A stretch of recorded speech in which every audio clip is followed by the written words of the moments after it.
Alright, so I made our way back to Dirtmouth. As far as charms, we're gonna go Unbreakable Strength, Quick Slash, Long Nail, and Shaman Stone.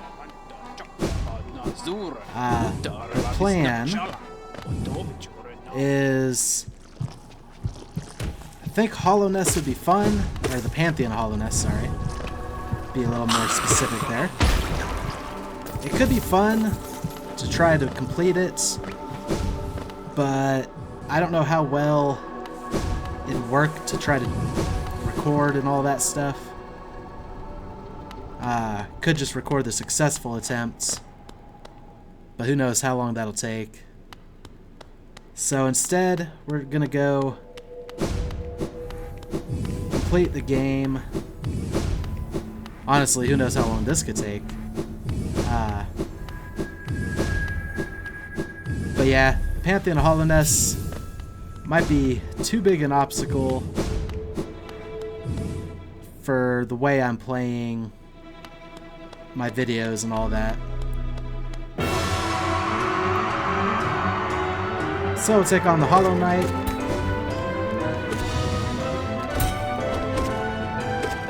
And the Radiance.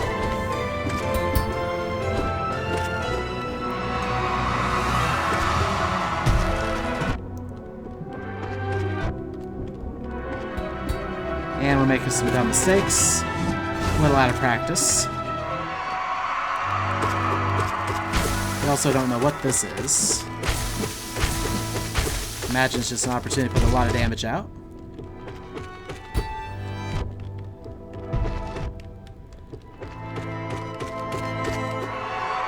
We did take off Unbreakable Heart. That could have been a mistake. Get down!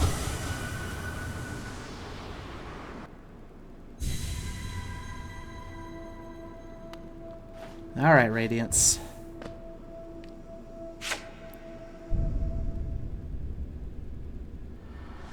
Literally the sun. It's crazy.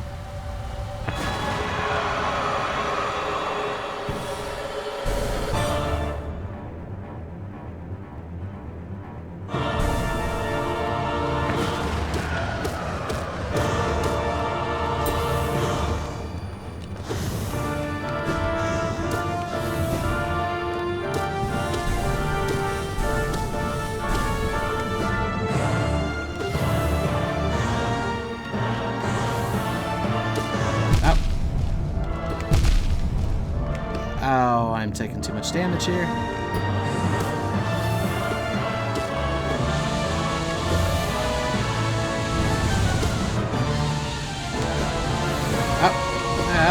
Oh, okay.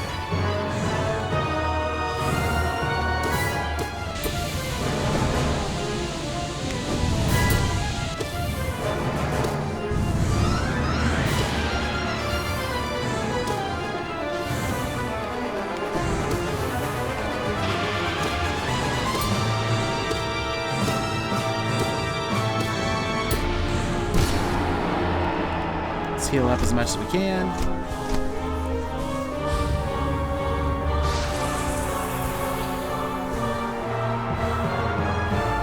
Okay, now we focus spells and stuff.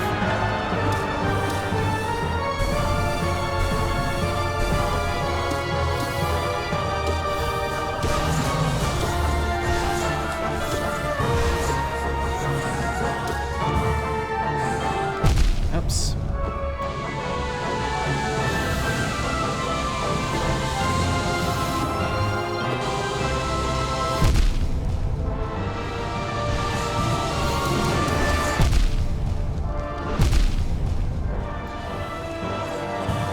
Got hit by stuff I wasn't even seeing.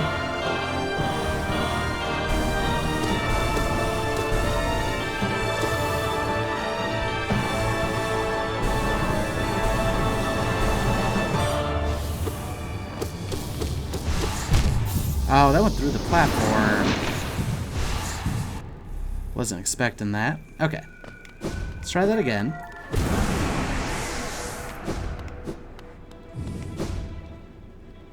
First part's not too bad.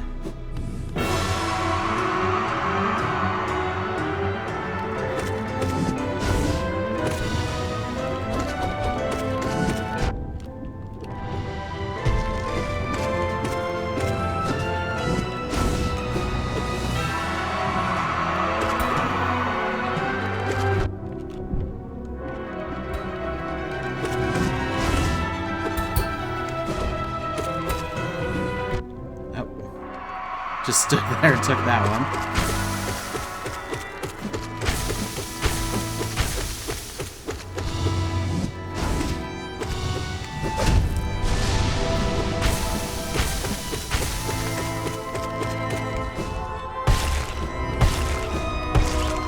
Honestly say I don't know what that move is. Not one I've practiced against. Okay. Get down! That's the easy part. Now comes the tough parts.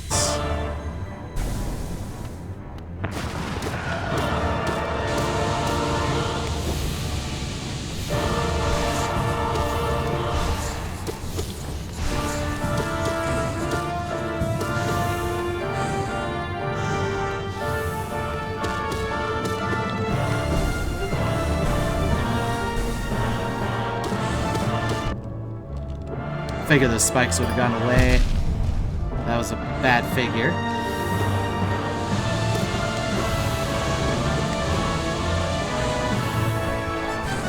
Of course. I think I need faster heals more than anything.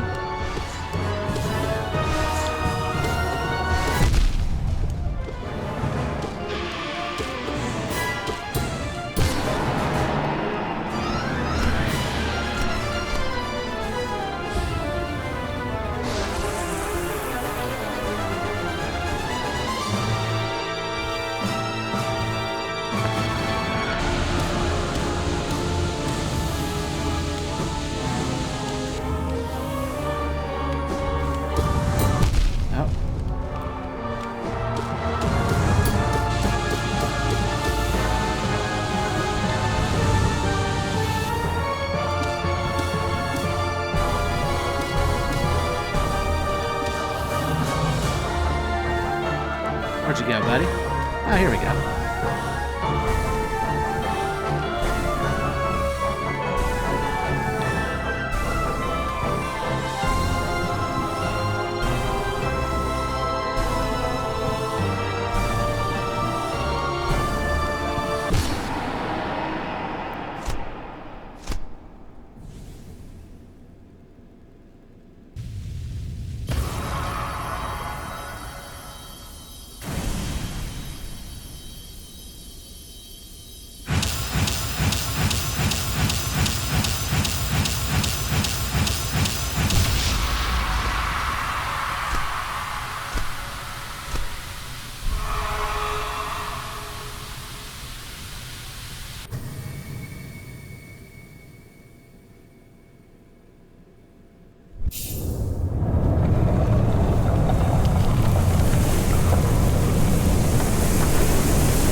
Dream no more. Ah, these must be the credits. Yeah, I had a feeling that felt really final. So, while these play, I'll go ahead and give my thoughts on the game. First off, definitely a top 10 game I've ever played. Can't quite say top 5, but it's definitely definitely up there.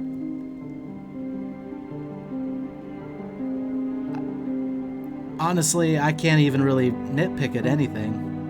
There's one minor thing that could be easily remedied. But, we'll get to that in a minute. We'll talk about all the good stuff and just everything. First off, the visuals, amazing. Despite most of the environments being pretty dark, with the exception of things like Green Path and Queen's Gardens. And then, once the infection spread, everything still looks so amazing. I guess the contrast of whites and blacks and grays, they did a great job making everything just look amazing.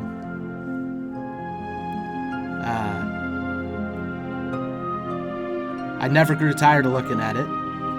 Just always looked beautiful. There were a couple areas that I guess, well, no, even the White Palace was shades of gray, essentially. Godhome threw in a little bit more, golden look. But, great time. Or great looks. It was also a great time. We'll talk about boss fights. Pretty much every single boss fight felt unique to an extent. There is just the tank and spank method, I guess, or the DPS race once we got upgraded enough. But if you really took your time, every boss has mechanics. For the number of bosses there are, they're all unique enough. Like, there was a couple, the dream version of this boss. But still. Oh, congratulations. Well done on achieving this great feat. You persevered and you triumphed. We hope you enjoyed yourself in the world of Hollow Knight. We'll meet again soon on the road ahead. Let's go ahead and do this and I'll get back to my thoughts. Completion. Pure completion.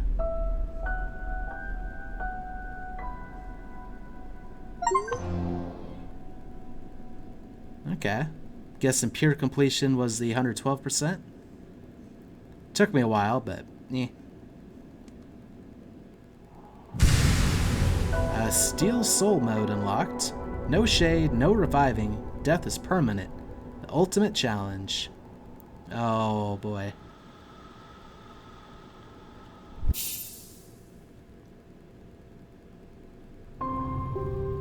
Okay, we can do it from the main title screen then. So, boss fights, absolutely amazing. I couldn't take anything away from them. There were a couple that I had a hard time with that I'm sure other people found easier. Either just their way of approaching it, whatnot, my way of approaching it, I suppose. If I use spells a bit more. They were available, I just prefer to rely on my nail. Felt like I could put out damage faster, more reliably. So we have bosses, visuals.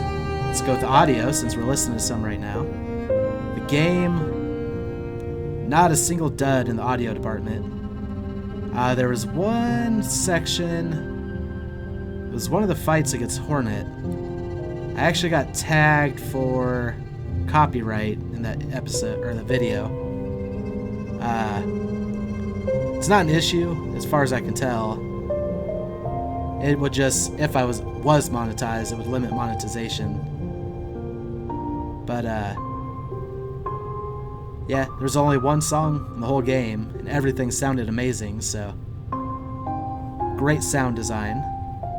I'm still pretty sure that Melissa, the shade who was singing to us, I'm pretty sure after we used the Dream Nail on her, she started singing in the City of Tears, just as part of the background. And I've looked back at some old footage and I didn't hear it before, but I did hear it after. So I think I made the right decision. I could hear her more often.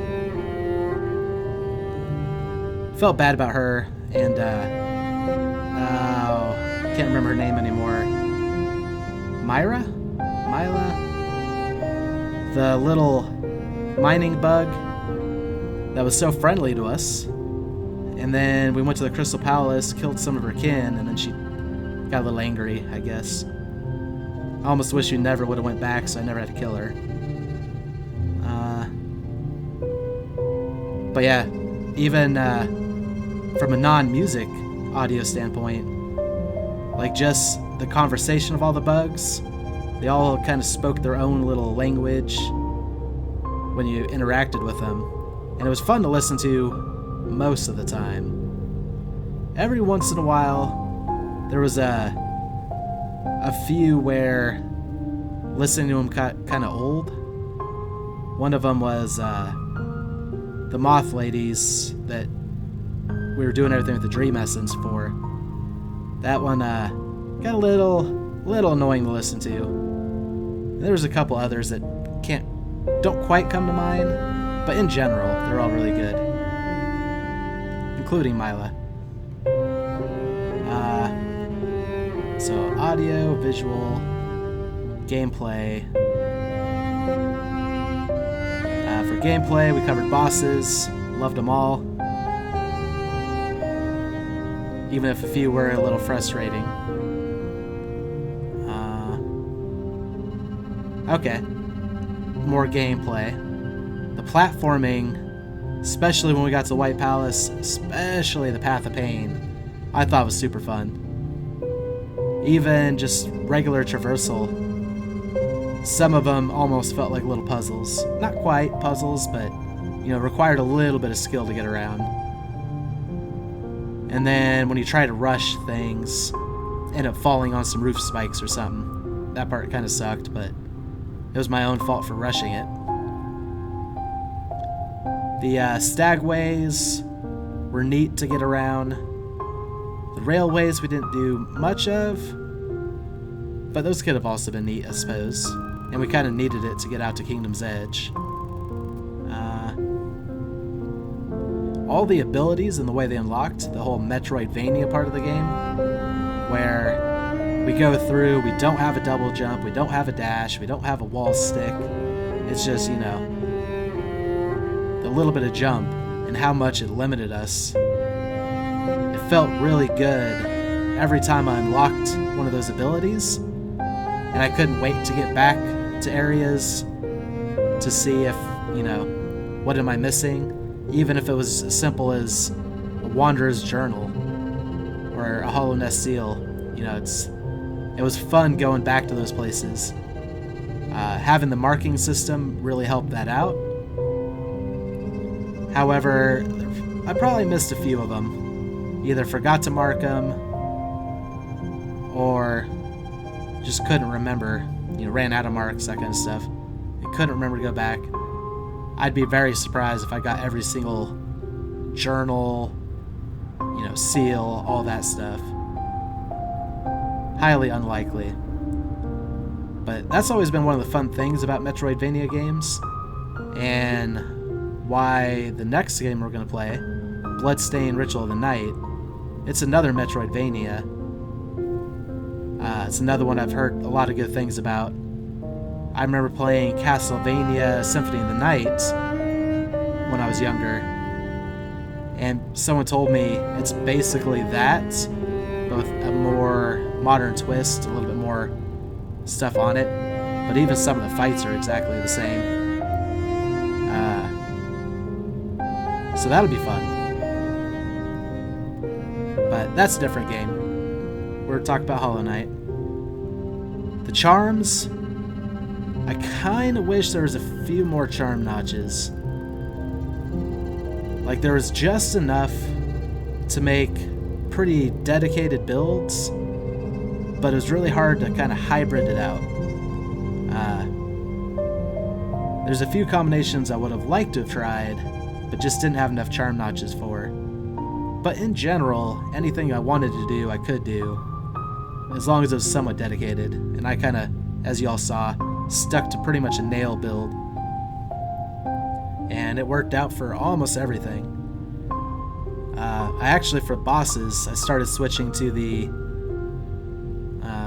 blue soul heart type things, just to have more health to use. It's not good for exploration, but yeah, being able to have more health just to out DPS, you know, the enemy, it worked out.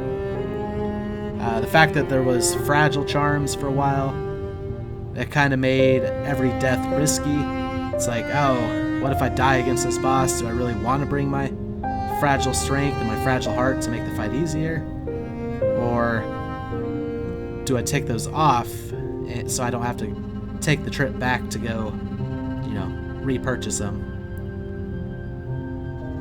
Speaking of repurchasing, Geo felt tight for maybe the first third of the game, and maybe even the first quarter. It seemed like I always needed just that little bit more Geo to buy the next thing. After a little while, whenever I went back to town or found a new merchant or something, we had enough Geo to pretty much buy out most of their stuff or buy something. So it was less of a we need to find all of the Geo and more of a, oh, let's see what we can buy. And then it got to a point where I was just like, oh, I don't need Geo anymore. You know, what's the point of this? At that point it felt a little icky. Well, I can't even say icky. Felt a little pointless. But, I mean, I guess it would happen with pretty much anything. You'll get to a point where it's like, who needs money? It's not worth anything. But then they surprised me with the unbreakable charms and how much that cost. And it was actually like, oh, I guess we gotta go farm Geo again. So that was a nice little twist. I wish there was a few more things like that where it's like, oh yeah, you can upgrade something with Geo and kind of give you more endgame type stuff to focus towards, as opposed to just being like, I got all this Geo now, what do I do with it? I mean, they added 3 things that were super expensive, so I guess they did do that. But maybe if there's a couple more. So yeah, like I said, that's not even a complaint. That's just they kind of did what I wanted. I just wish there was a little bit more. Now, speaking of charms and complaints, there's one thing, and this is like my biggest pet peeve about the game, and it's still pretty minor. All of the secret items, like secret walls that you could break, some of them, most of them, there was some kind of indication that it was possible. Sometimes you had to look pretty closely at the wall to see little cracks, or hit the wall to see that it vibrated some. But there are a few examples of places where if nobody would have told me about it, I never would have found it. One example being the White Defender fight. I think I was actually told about that 2 or 3 times and still failed to find it until, you know, the end. When it was basically, hey, do your Descending Darkness underneath the lever. It's like, oh, okay. There was like, I didn't see any kind of visual indication that that was a thing. And there is a pretty simple remedy to that. Granted, most of that stuff didn't amount to much. You know, dream boss fights, wandering journals, or wanderer's journals, I suppose. You know, little minor things like that, which didn't really matter. So the need wasn't there, but there were some charms that were hidden and the like. A simple solution would have been a different charm, something that maybe will, if there is a breakable wall, it'll start shaking if you get close enough to it. Something to draw your attention to, hey, there's a secret here. I think that would have made that tremendously better. I know there's a few other examples. Path of Pain, perfect example. I never would have found the Path of Pain if it wasn't told to me.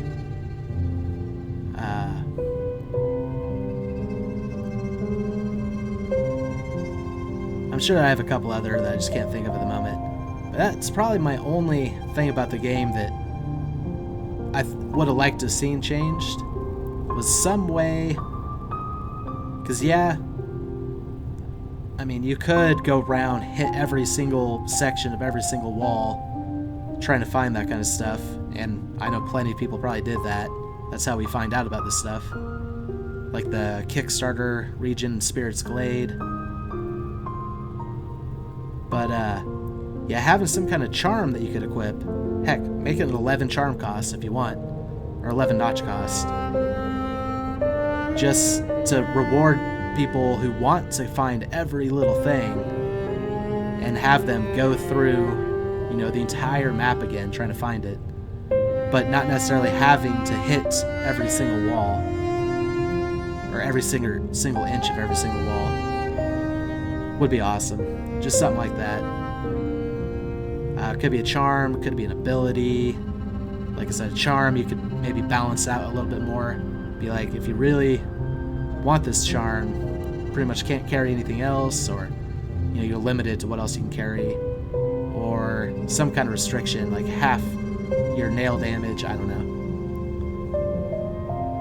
If you really didn't want people to have that ability. Or put no penalty on it, make it a 1 cost, and they still have to walk through the whole entire map of the game to try to find everything, if they really wanted to. And if they didn't want to, well, I had plenty of charms I never really used. Shape of Oon, most of the spell type stuff. The Balder Shell, I think I tried. But yeah, just pop it into the list of charms that no one would really use if they didn't want to. But I think I'll wrap it up here.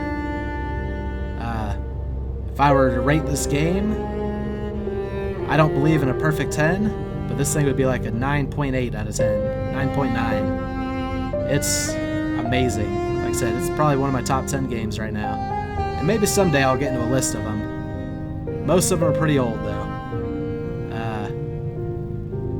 And it saddens me that I can't find them anymore. But, actually, a lot of them are for Nintendo, now that I think about it. Yeah, maybe I'll make a list someday. I will say, I'm very much looking forward to the next game in the series, Silk Song. One of the reasons I decided to play Hollow Knight is because I actually saw on Steam, like, the page for Silk Song. And I was like, what's that? That looks like, you know, what I've seen of Hollow Knight. And it turned out it was an upcoming sequel. Not sure how long that one's been in development, or how long it's been on the Steam page, or anything like that. I'm pretty new to this whole YouTube thing, and PC gaming in general I'm pretty new at. But, yeah, so I was like, you know, I've heard a lot of good things about Hollow Knight. I should probably check it out. And it actually blew away my expectations. I'm hoping the same for Bloodstained Ritual of the Night. If that could also blow away my expectations, you know, I'll be super excited about it. All I really know about that one was an ad from the game designer where he's basically dressed up like Dracula,